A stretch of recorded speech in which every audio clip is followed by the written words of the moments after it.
All right, everyone, this is another edition of the Reimagine You Lab podcast with MG, the Reimagined Strategist.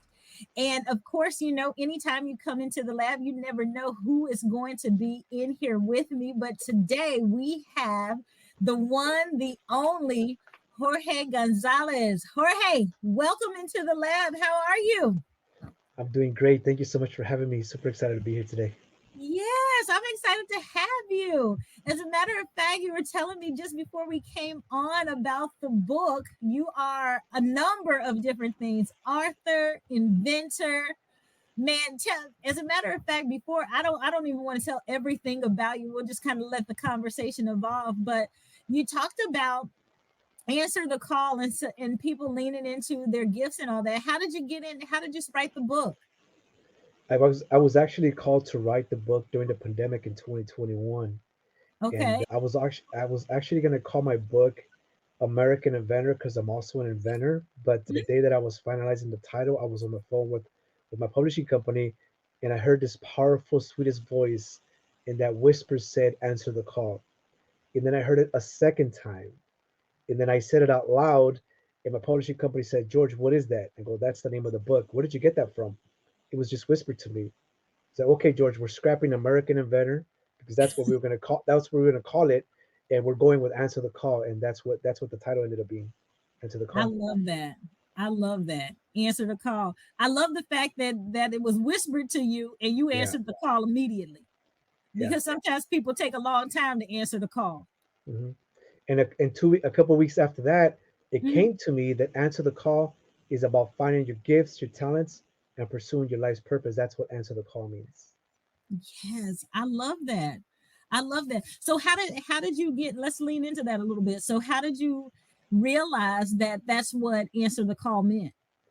It just came to me. I mean, I have been I've known things since my early teens this way, and I've gotten visions. I would hear things sometimes. I would see things. So I've always known that I was being guided by God in my Mm-hmm. journey, Mm-hmm. and I've Mm-hmm. always believed that I was special, but I just didn't know what my purpose was because I was just too young. I hadn't even lived life yet, but I Mm-hmm. had faith that as time progressed, that I was going to have access to the things that I was supposed to have access, so I could understand my purpose in my journey. And becoming an inventor was something also humbling. That also came to me. I went to sleep one day. I woke up at 3 o'clock in the morning. I get this image, and then I sketch out this machine, and Mm-hmm. that's how I became an inventor by this image that came to me after I woke up at 3 o'clock in the morning one day. So I, Wow. so these are the things that have happened over my lifetime that Mm-hmm. God has been talking to me through visions, through knowing feelings and whatnot, and guiding me.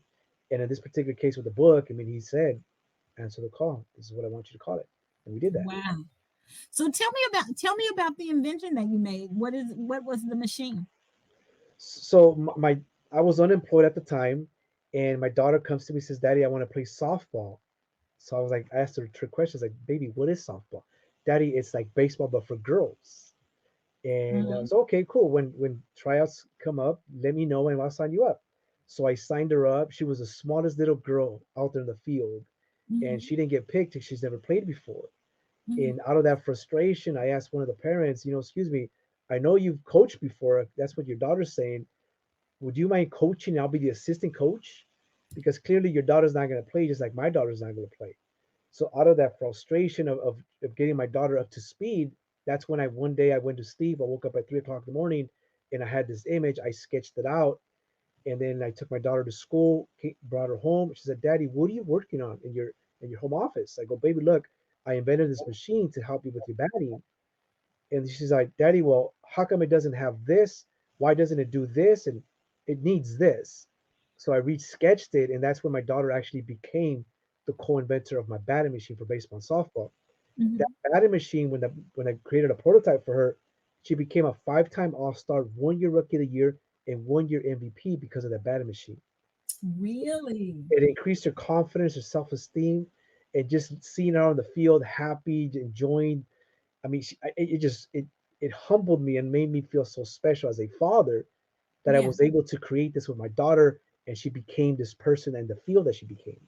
Wow, that is fantastic. You know what? I love that story. One that you create that you actually got up, and I think that's the story of Jorge. If I'm picking up something right now, is that you do it quickly. You immediately respond. Like you hear something, okay, I'm responding to what it is that I hear.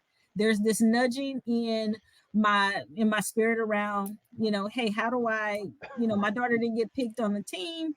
Okay, here I'm conferring with some other parents that may have been experiencing the same thing. Hey, what can we do together? And then there's a nudge in the night that says, hey, go and write this down, figure this out. Then you share it with your daughter. You're conferring again with her. Oh, dad, it needs this. You need to put this with it, add this onto it. Hey, and then you use it. And then all of these things that happen for her, she's rookie of the year, her batting average gets better, all of these great things. But it's because you immediately took action based on what you heard. And a lot of times people don't move that quickly. A lot of times people hear something, oh God, was that you? It's kind of like the man in the helicopter, I'm waiting on the Lord to help me. Yep. Well, I done sent you a boat, I done sent you a helicopter, I done sent you everything that you need, but you haven't moved, you haven't taken any action. That is so great. Have you always been that way? It sounds like you've always been You that know, way. I have been, and but when I was unemployed, I fell into a depression. I started Hmm. drinking a little bit more than usual, Yeah. and I silenced my mind because I was frustrated because I couldn't do anything because I couldn't get back to work. Hmm. And but for 2.5 years, 2 years, nothing came to me. So I was frustrated. And I knew what I did. I silenced it. And I was being punished for it, for silencing the downloads and whatnot. So Hmm. I was like, you know what? I'm sorry. Next time something comes up, I'm going for it. I'm not ignoring those things anymore. I'm not gonna ignore the downloads. I'm not gonna ignore the messages. I'm gonna go for it. Yeah. And the invention was like the first thing that came to me after I felt like uh, dis I was being disciplined. It's not punished. I was Hmm. being disciplined for Yeah. ignoring it, and I just went for it. And this positive things came for my daughter becoming who she became, and just having that, Hmm. and it just made me allowed me surviving a difficult time in my life also because I had created something special with my daughter, and that had me like in cloud nine. Yeah. You know, Yeah, that's amazing. That is fantastic. That's absolutely fantastic. So since then, what have you tell me about what's life like right now? Like what type of things are you doing? How are you helping other people? Like I know that this hasn't stopped. You're on a trajectory around the world and taking this message and sharing it with people. So what's that look like for folks? What's going on? well, that's the exciting part because now because I wrote the book in 2021. And in my book, I talk about my journey. I talk about the invention. I talk about my real estate business, and I talk about the stories. And I've now I have an opportunity to utilize the book as a platform to get on stages, on podcasts, and really share that story, share the journey. Hmm. That these stories are so motivating and captivating Yeah. that people resonate with them, and Yeah. I'm able to spark seeds and whatnot, and allow people to think differently. It's like, wait a minute, George is just like me. If George did Hmm. it, I can do it too. And Yeah. that's the whole point of this whole journey, is to motivate and inspire other people. Yeah. No, I love that. I love it. So what kind of feedback do you get from people? Like I'm sure that like you'll talk to folks and people, or you come down off the stage and people say, "Oh my God," or you'll hear from people, after you have spoken or after they've read the book, and they'll write you or email you and say, "George, listen, your story motivated me. This is what I've done." Have you got any interesting stories that you can share with us about testimonies you've gotten from people that have heard you? They've been very humbling. Just like, somebody that looks like me created this. Somebody that has gone through a similar growing up in certain adversities was able to do Mhm. this. So they're finding relatable things that connects it with them. So now they don't believe that it's impossible because somebody just like them was able to create something. And the most humbling thing and heartbreaking thing for me was when some young people in colleges and universities come out after this after the my talk, and they would tell me that, Mr. Gonzalez, I wasn't going to be here today, but something Mm, told me last night that I should be here. But just to let you know that I was actually going to take my life last night. So when they say mm. stuff like that, Wow. it makes me understand that this is much, much deeper and bigger than just me. Yeah. That I'm really meant to be there on stage and on these platforms to motivate and inspire the next generation, because they're hungry for leadership, and for a they want to be able to be led to the next chapters of the life. And I'm humbled by being one of those people that I'm able to do that for them. Yeah, no, that's fantastic. That's fantastic. Tell me, are there any? Can you describe for you like a memorable moment during like the creation of that invention, or while you were writing the book? Like what would you say is like the most? Because a lot of times, I'm a publisher, and so I meet a lot of authors, and there's always that moment, like in the creation process where you're penning the book, and there's a moment that it hits you that I'm actually doing this. Was there a moment for you where it was like, OMG, like this is happening? Oh yeah, it sure did. The seed of the original seed was planted to write the book 25 years ago. you Okay. know and my father was an alcoholic, and he was sick, and I took him to UC University to liver specialist. And Mm-hmm. the doctor tells me, George, I need you to tell your dad that he has 6 months to live. And Wow. then so I told my dad, the doctor tells me that you have 6 months to live because of your liver. And he was in complete denial. He was just silent, closed down. He walked out of the doctor's office. I walked out behind him, me and my little sister, my dad. And as I was walking to the parking lot, I'm like, this story has to be told. The Mm-hmm. consequences of substance abuse has to be told, and the consequence of collateral damage for a family, the pain that they're going to have to endure, because my family was about to endure a pain that we've never experienced before. Yeah. And but never an opportunity never presented itself for me to share the story. So in Mm-hmm. 2021, when I was called to write it, I had like this feeling hug me, and it's like, it's time to Yeah. write the book. I'm like, wait a minute, what do you mean? The whole world is shut down. It makes no sense. And then like it hugged me again, and I'm like, oh my god, it's time to write the book. Is it? Mm-hmm. And as I'm writing the book, and we're getting through the book, and when they say, George, we're done, and I'm like, we're done with what? We're done with the book. All you got to do is pick your cover, and we're gonna put up on Amazon. We're gonna launch it. And I'm like, it almost seemed like a dream to me. And, Uh-huh. and then when they told me, George, it's done, it's loaded, you're officially a published author, it's an Amazon. And I went into Amazon, and I'm like, and I saw my book there, my name and whatnot. I'm like, I, It's re- up I in really, lights. I really did do this. So of course, what any rational person would do, I bought the first paperback copy because I wanted to be the first one to own it. And I got it within 24 hours. I got it, obviously, because I have a fast shipping with Amazon, Mm-hmm. and I got it. And even when I had it in my hand, I'm like, oh my god, I really did do this. Yeah. A proud moment. So then I'm a real estate agent, so I was talking to some clients, and I was talking to a client of mine, and then she found it online because I told her about it because I was so excited, and then she tells me, George, what does the number one mean? There's a little one on it. It's like, I don't know, I didn't put a little one on it. And then when I looked at it, in 24 hours, it was the number one bestseller in Amazon. Yeah. And Yeah. I started crying in Incredible. front of her. I was emotional. I'm like, what? No way. And then I saw it on her phone, and then I went on my phone. I'm like, oh crap, it Yeah, you does take a say. picture of it. I Yes. took a snapshot of it and stuff like that. And then my publishing company called me like 2 days later and said, George, congratulations, you became a bestseller. So yeah, I saw that. And I'm like, yeah, you saw that, but what you didn't see is that you became a bestseller in 5 countries. Yeah.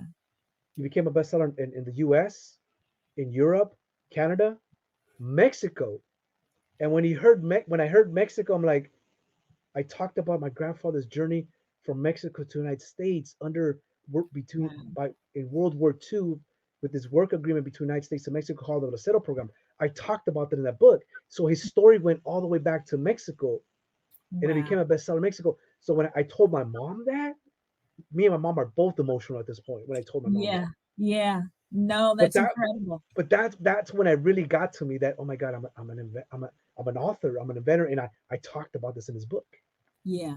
No, that is what people need to hear. So, listeners, if you guys are tuning in, George, and I want to make sure that we let people know how they can reach out to you so that they can hear more, so they can get copies of the book. Where can they find you? Where can they They can find find you? they can find me on all my social media platforms under my name, George underscore V underscore Gonzalez. And if they go to my bio, they can actually download a free copy of my book. There's three options: a free download, online version download, and a paperback version download. But I'm always promoting the free version because I want to make it accessible to everybody. Yeah. Nice. I love it. I love it. George, tell me this. How do I always like to hear the kind of the intersection of, because there's this intersectionality that I find fascinating between people. And so tell me about a little bit before that intersection of innovation and storytelling in your book. In your book, being an inventor, like that, there's that delightful part of who you are that really broadens, or it's kind of like a broad scope, but it very much brings people together. Like, just like you said, hey, you've gone bestseller in Mexico. You told your dad's story, and there's that bridge, because most of the time there's somewhere that all of us intersect together. So what would you say is the piece of that intersection between you as the inventor, you as the author, you as George, this guy? If George can do it, anyone can do it. We were all born with a gift, a talent, in our life's purpose, each and every one of us. We are all special in our own unique way. And we have to understand that we all have a story to tell. We all do, because we're also all assigned to a group of individuals that we are meant to change their lives through our journey, through the things that we've overcame. So Mhm. that area that you just mentioned is the part that we all need to understand, and that we're all in this together as a collective to help to support each other on this journey that we call life.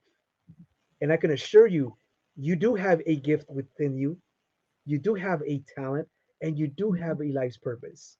You might be the next Picasso or Einstein, Edison, Tesla. I don't know. You might be that next person, but only you know if you're willing to have the courage to pursue it and fulfill it. Only you know that. Only you have that answer. Yeah. Yeah, no, I love that. So, George, are there any future projects or ideas that you're planning to explore? I'm just being obedient to what I'm being called to do. And as my journey progresses, that's exactly what's happening. I'm being Mhm. guided. God's giving me, this is what your next steps are, stuff like that. I've met this year actually. I met with this group of individuals in LA, and the movement, it's called the Chicano Hollywood is what it's called. So Mhm. basically, it's our community telling our stories. So my Okay. next thing is I want to be able to share my story to people that look like me and people that Mhm. have my type of backgrounds, the people that people discard, that we don't have something good to give to the world. But guess what? We do have something to give to the world. We have Absolutely. our culture, we have our family upbringings, and all those beautiful things that we were raised with. And no one Mhm. can tell that story better than ourselves. So let's That's get to share that story. Let's get to do it. Yeah. No, I love that. What would you say is your biggest piece of advice before we end the show today? I always like to ask, what would you say is your best piece of advice that you would give the listeners today that are tuning in? What would you say that they should do, be, or become? What would you tell them? I would say listen to your heart, listen to the downloads, and pay attention to the messages around you. because God's trying to guide you to that life of fulfillment, because that's what we're all searching for, is fulfillment. But we're not going to find fulfillment until we're doing what we're called to do. The reason where some of us are miserable is because we're not fulfilling our promise of living the life that we were called to live. So follow that calling and follow your purpose. I love it. George, this has been a pleasure. Man, the time goes by way too quickly. Way too quickly. Way too quickly. This has been great. We'll have to have you back. We'll have to have you back sometime.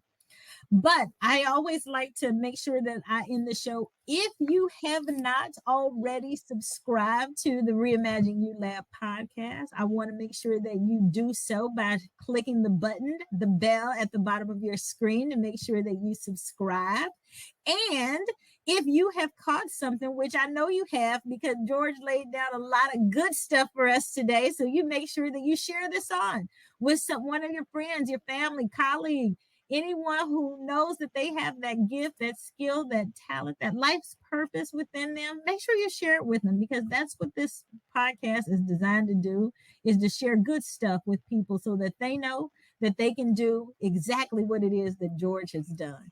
And so make sure that you get in contact with George. You can find him on all the socials at George_V_Gonzalez. Did I get that right? Yes. All right. So thank you so much for tuning in. George, thank you for being here. And we will see you all on next week. Bye, everybody.